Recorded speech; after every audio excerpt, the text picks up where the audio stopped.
Évangile de Jésus-Christ selon saint Luc, chapitre 11, versets 37 à 41.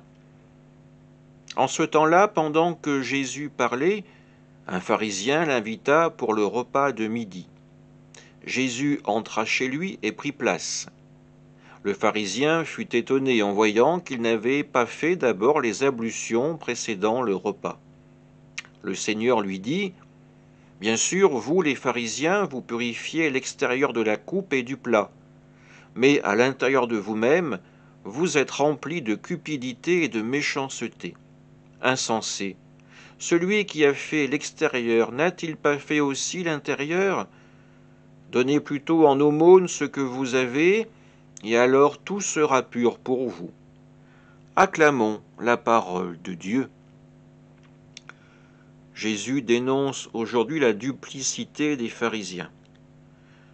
L'un d'entre eux invite Jésus à partager son repas et s'offusque du fait que Jésus n'a pas effectué les ablutions, les purifications nécessaires avant de manger. Jésus, à son tour, le renvoie à ses contradictions. Cet homme effectue les ablutions rituelles, la purification extérieure, mais il ne se soucie jamais de l'intérieur de son cœur. Son aspect paraît pur, mais l'intérieur est déjà rongé, pourri par le péché.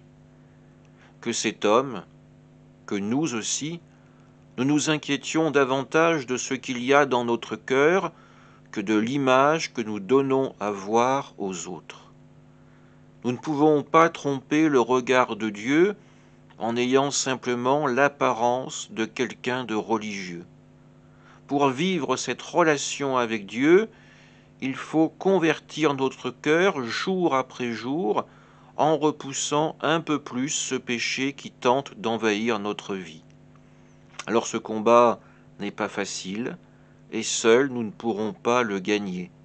Mais avec l'aide de Dieu, avec la force de l'Esprit, avec cette parole de vie que Jésus nous offre chaque jour, c'est un combat que nous pouvons mener dans l'espérance et la confiance.